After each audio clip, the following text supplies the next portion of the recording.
Welcome to Our Weird World. I'm your host, John Henson. This week, starting another two-part series on just some people who were bad at being assassins. This is also the second time I've recorded this specific episode. I recorded it, and then GarageBand was just like, nah, dog, and then just didn't even save the file. Like, it saved the file, but it was like a 1 second clip that like wouldn't upload to anything because there was just nothing there. And so, yay, technology. But, so like a lot of these stories, especially this week dealing specifically with some presidential assassinations. And yeah, it's not like how we imagine it in movies, where like you have your hero and then there's like some evil organization that like hires some really incompetent hitman and then just crazy shenanigans happen. Like this is poor mental health at its finest. And like on one hand, that's very sad, but on the other hand, hilarious. And, you know, I think it's good to talk about mental health, right? Even if we're making fun of it, because it makes people do silly things. So let's get into story time.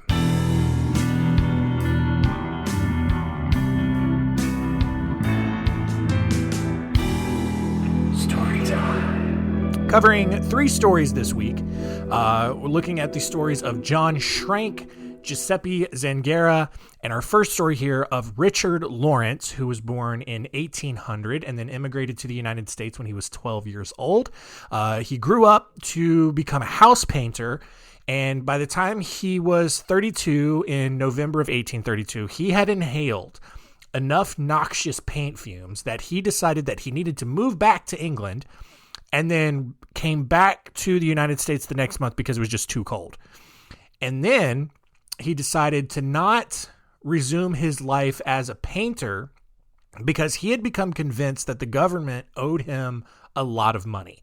And it wasn't because like the government had like messed up his taxes or because he had like gotten injured on government property and was owed a huge settlement or anything like that. No, Richard Lawrence fully believed that he was King Richard III and owned 2 vast English estates that the United States had pretty much annexed without paying for. The problem with that is that King Richard had been dead for 350 years at this point. But he believed that the United States had stopped paying him, which I don't know how that's worked. Like, did he just think that like his paint customers were the government and paying him to paint stuff? I don't know. But he believed that the United States government had stopped paying him because President Andrew Jackson actively opposed the Second Bank of the United States, which was supposed to regulate public credit that had been issued by private banks. Lawrence believed that if only Jackson were somehow removed from office, that Jackson's vice president, Martin Van Buren, would then just establish a single national bank and then force Congress to pay the claims that Lawrence had made on his estate that definitely did not exist. So with this in mind, Lawrence went out and he bought an entirely new wardrobe of just the most outlandish and expensive clothing that he could get his hands on. And then every single day, as many as 4 times a day, he would change outfits and then just stand in his doorway to make sure that everyone saw him. And the neighborhood children jokingly, very important that I say that, jokingly referred to him as King Richard, which made him extremely happy because he was too crazy to realize that they were making fun of him. Like, he's out here dressing giant robes and crowns and stuff, and the kids are laughing at him. Oh, it's King Richard. And he's like, yes, I am. I am King Richard. You better believe it. And the government's going to pay me, right? By 1835, Lawrence began to really understand that President Jackson wasn't just going to quit being the president. So he decided that he needed to take matters into his own hands and began studying Jackson's every move.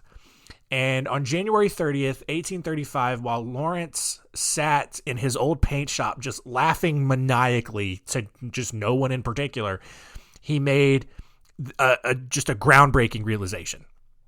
And he realized, like, he should just remove Jackson from office, right? And so he just walked out into town, into Washington, D.C., and while this is going on, at the Capitol building, President Jackson was attending the funeral of South Carolina Representative Warren R. Davis. During the service, while everyone's inside, Lawrence goes up to the Capitol building. He finds a hiding spot near a pillar on the side of the building where he knew that Jackson was going to come out. And after a short wait, and much to his satisfaction, Lawrence's satisfaction, Jackson left the funeral and walked right by him. And once Jackson was past him, Lawrence leaped out from behind the pillar and shot his gun, pulled the trigger, shot at President Jackson's back. Unfortunately, the pistol misfired.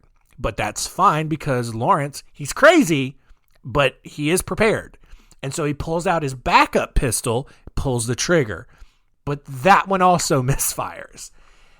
And President Jackson, ever aware of his surroundings, hears the two guns misfire, turns around, faces his attacker.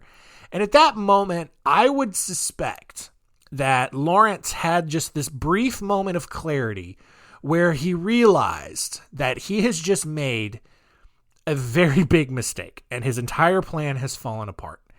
And so before Lawrence could play the whole thing off as just this big misunderstanding, President Jackson just lifts up his cane and just starts beating this dude, just absolute massacring with this guy. It takes several people to pull the president of the United States away from this person. And obviously he was arrested and he was sent to trial on April 11th, where he obviously proceeded to make a mockery of the entire ordeal. At one point he claimed that the court had no right to pass judgment on him, but rather it was he who had the right to judge because he's King Richard, right? Obviously. Despite prosecuting attorney Francis Scott Key, Star Spangled Banner guy, he was the prosecuting attorney in this case, and he tried to just get him everything, just full execution, public hanging, whatever it is. I don't know if he specifically called for that, but just everything he could possibly throw at this guy. But Lawrence ended up being found not guilty by reason of insanity and then spent the rest of his life locked in a mental institution. Our next story here is of John Flaming Schrank, who was born in Bavaria, which is part of Germany, on March 5th, 1876. He and his family immigrated to the United States when he was 9 years old, but then his parents died soon after their arrival, leaving him in the care of his uncle, and then his uncle died. And then Schrank's only girlfriend, Emily Ziegler, died in the General Slocum disaster, which was this passenger steamboat that caught fire and sank in the East River in New York City in 1904. So after everyone that this guy had ever loved was dead, Schrank sold off all of his family's properties and then just kind of drifted around the East Coast for the next few years. He got super into religion and then quickly turned into just this well-spoken, respectable Bible scholar. But then one night, President William McKinley, who had been assassinated himself in 1901, appeared to Schrank in a dream wearing a monk's robe and told Schrank to avenge his death.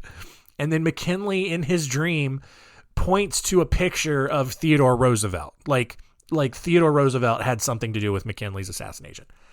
And Schrank, he woke up, he knew what he had to do. So he traveled down to New Orleans where Roosevelt was and began following him along his campaign trail. Followed him all the way up to Milwaukee where Roosevelt was scheduled to give a campaign speech. At this point, Roosevelt had actually already lost the Republican nomination to William Howard Taft, but Roosevelt just wasn't the kind of guy to just accept the democratic process if it wasn't in his favor. So he went out and he started a new party called the Bull Moose Party and then just nominated himself as a candidate for president. So on October 14th, 1912, Schrank got word that Roosevelt was having dinner at the Gilpatrick Hotel right before his speech at the Milwaukee Auditorium. As Roosevelt exited the hotel restaurant to then get into a car to head over to the auditorium, Schrank jumps out and shoots Roosevelt right in the chest. No misfiring on this one. Shoots him for sure right in the chest. Should have killed him 100%. But Roosevelt, being the manly guy that he was, oh, I've been shot, and then just kind of pats himself down, makes sure he's not bleeding. You know how you do that? You know how you like hit yourself and then you just like kind of put your hand on it, look back, see if there's any blood. If there's not, you just kind of keep on going. He then checked to see if he was coughing up blood. He wasn't. So then he was just like, all right, dog, I'm good. And then just goes on to the auditorium to give a speech. And he goes up, he gets on stage, and he starts it off where he's like, I don't know whether you fully understand that I've just been shot, but it takes more than that to kill a bull moose. Unfortunately, I had my manuscript, so you see, I see here, I was going to make a long speech, and there is a bullet. There's where the bullet went through my papers, and it probably saved me from going into my heart. The bullet is in me now, so that I cannot make a very long speech, but I will try my best. I don't know if that's how he sounded, but it's what we went with. And here's the thing. He's like, I'm not going to make a very long speech, and then he goes on and talks for 90 minutes with a bullet inside of him, fresh. Like that's so hardcore. Both Taft and Woodrow Wilson suspended their campaigns for president until Roosevelt fully recovered. And although Roosevelt ended up with more electoral votes than Taft, he ended up losing out to Woodrow Wilson for the presidency. Schrank was obviously immediately arrested, declared insane, and then sent to Central State Hospital for the criminally insane in Waupun, Wisconsin. He stayed there for 29 years before dying of pneumonia. Our last story here is of Giuseppe Zangara, who was born on September 7th, 1900 in Italy and came to the United States with his uncle in 1923. Sorry. I do like to point out that all three of these stories are about like fresh immigrants to the country, which like doesn't mean anything. But I find it, I noticed that pattern where it's just like these people born in other countries and then they come over here and just decide they're going to try to kill the president for some reason. So that's just fun. It's a fun little pattern there. Also, for whatever reason, Zangara never grew into like a full-sized adult, and he was only 5 feet tall, which like, you know, for women, that's pretty common. Like, you know, most women probably 5'4", 5'5", but like there are a sizable amount of women who are like 5 feet tall, just pretty short. And that's fine. That's normal. For a dude to be 5 foot tall, that's weird.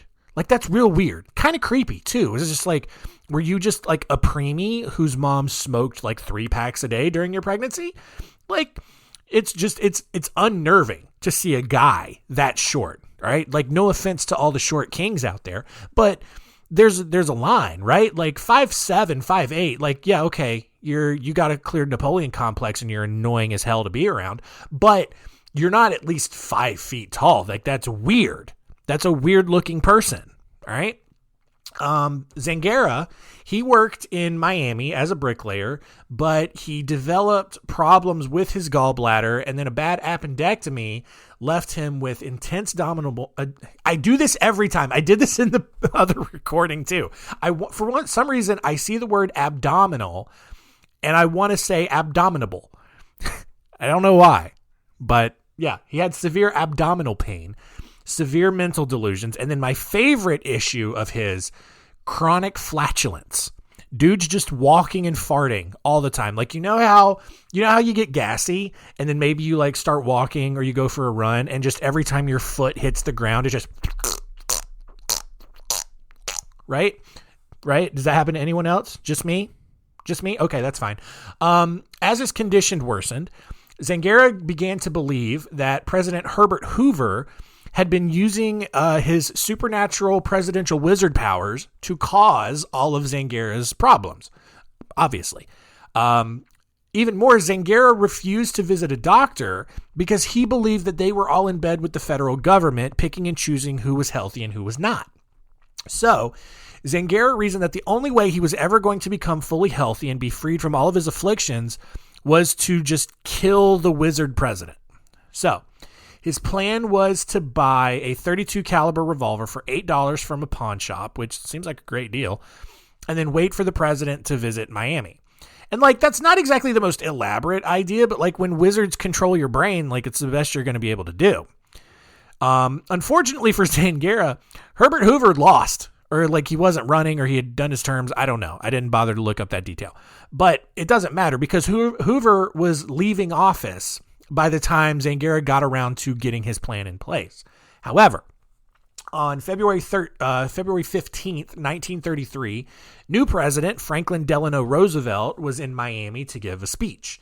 Zangara just kind of, in that same sort of fun logic, just kind of assumed that Hoover had passed along his wizard powers to Roosevelt. So, the plan's still in place. We can still do this. When Roosevelt arrived at Bayfront Park, which was conveniently where Zangara was working that day, Roosevelt decided to give an impromptu speech from the back of his open car because, what's the worst that could happen? All right. And here's a fun fact. At this point in the history of the United States, there was a presidential assassination attempt on average every 20 years. And I get presidential term is 4 years, so maybe one in every 5 presidents might be assassinated. But that's still a crazy number, right? That's not, you don't want one in any presidents being assassinated, ideally, but I don't know. It's crazy. But up until this point, you're in the 1930s. You're not super far removed from other presidential assassinations, right? There are people alive at this point who probably very clearly remember Lincoln getting assassinated. You had McKinley. Obviously, there was an attempt on Theodore Roosevelt, not when he was president, but when he was running for president. A couple of others along the way. Even after that, JFK was assassinated. Reagan got shot at. So it happens way more than you might think, which is crazy, right? I don't know. It just, how do you not make the president the most protected person ever? Get him a Pope mobile with the just bulletproof glass and he's just riding around in his little pod, right? I don't know.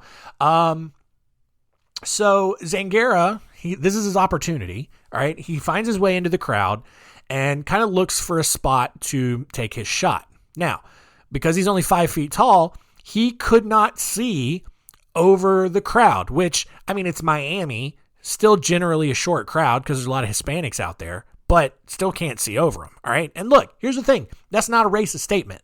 All right. Hispanics, traditionally shorter people. All right. How many Hispanic people are playing in the NBA right now? Not many.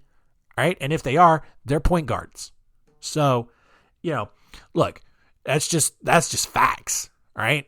Not a lot of Hispanics in the NBA, mostly because basketball's not huge in the Hispanic community. But even if it was, Puerto Rico, they're pretty big into basketball, but not a lot of South Americans coming out and playing in the NBA.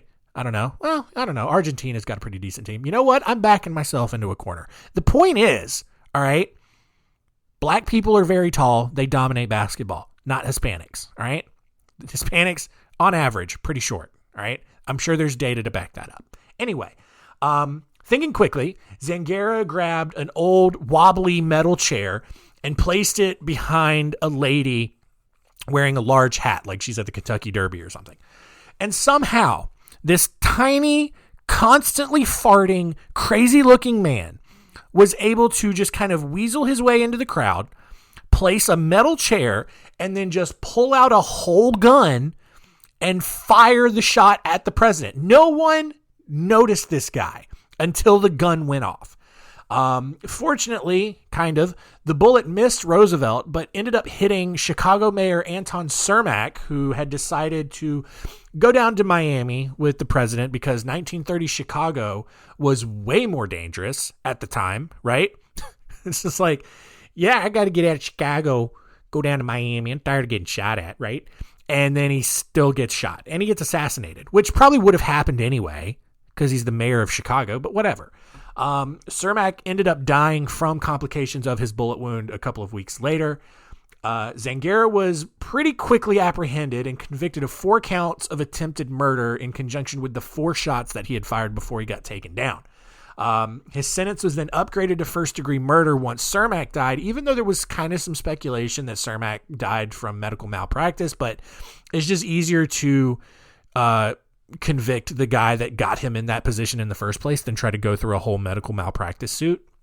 Zangara was then sentenced to death in the electric chair, and then after spending 10 days on death row, Zangara was fried in Old Sparky at the Florida State Prison in Rayford, and that is the end of today's stories.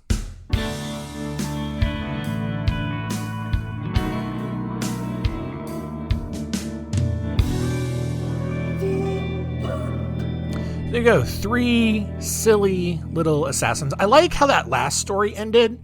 You know, like, I am all for capital punishment. Love it. I think we should go back to like some of the fun ways that we used to kill people. I hate having people sit on death row for 20 years and then they end up just dying on their own without being executed. Like, that's not fun. I have this working theory that people who oppose the death penalty don't really believe in any sort of afterlife. They think that this life is the only one that they get and that it's very precious, and that ending someone's life, executing someone for crimes is almost like a reward, right? Because they don't get to enjoy any aspect of life anymore.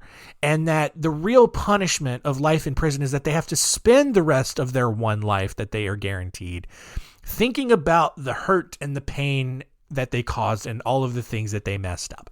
And if you don't believe in any sort of afterlife, I kind of get that. All right. But like, also just like, prisons are too nice. All right.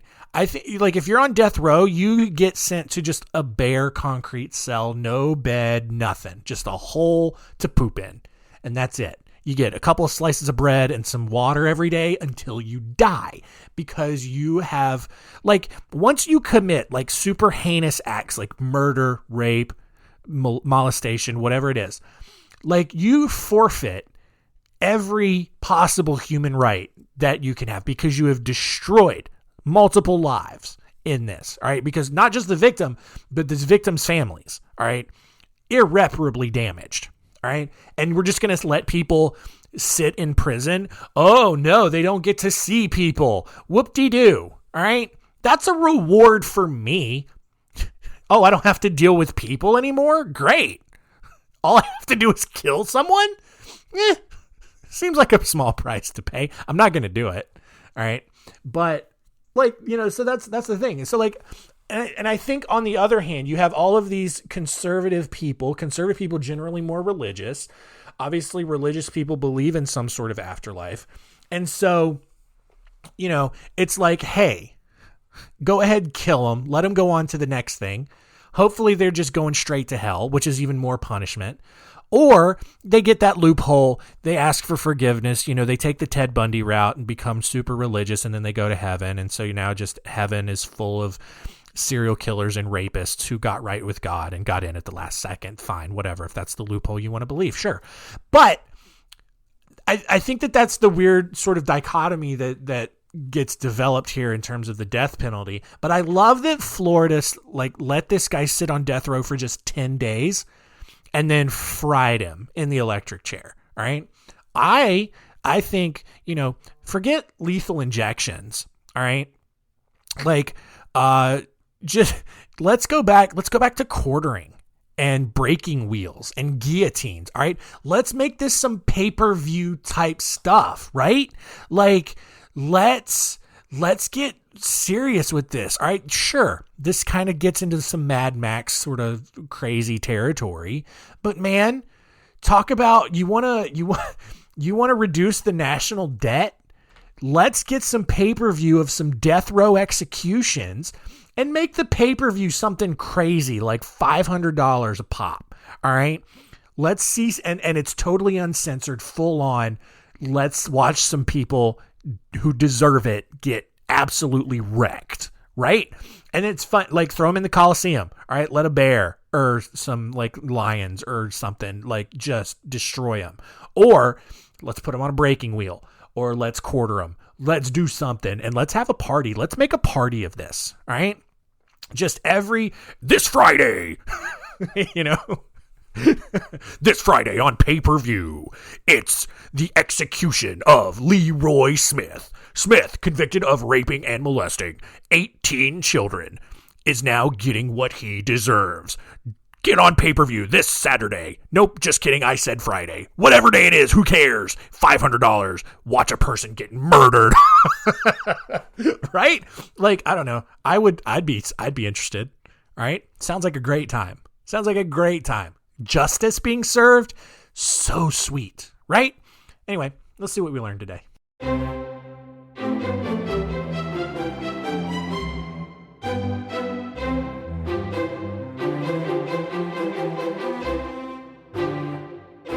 What did we learn? Number 1, Richard Lawrence thought he was King Richard III and demanded that the United States government pay him back for English estates that weren't real. And then he tried to assassinate President Andrew Jackson, and it did not go well. All right. Would love to see the president attack people. How great would that be? Right? Just get Joe Biden just to snap one day and then just start beating someone. How funny would that be? That'd be hilarious. It'd be kind of a PR nightmare, but it would be hilarious, right? Number 2, John Schrank had William McKinley appear to him in a dream, tell him to avenge his death, and he tried to shoot Theodore Roosevelt in the chest, and dude survives a whole gunshot to the chest, mostly because his speech papers were so thick that it slowed the bullet down enough to not pierce his heart. It's insane. And then number 3, Giuseppe Zangara believed that the president was a magical evil wizard who made him sick and that he needed to kill the president, and it did not work out. But he did kill Chicago Mayor Anton Cermak. So I don't know, half of a success, I guess.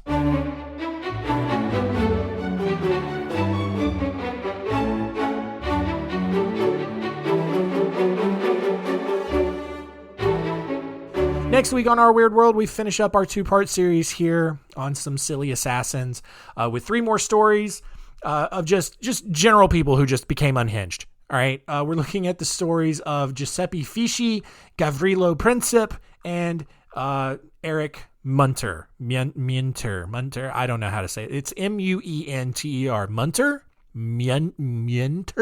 Munter. I'm going to say Munter. He's German. Who cares? Right? So that's it. Thank you all for listening.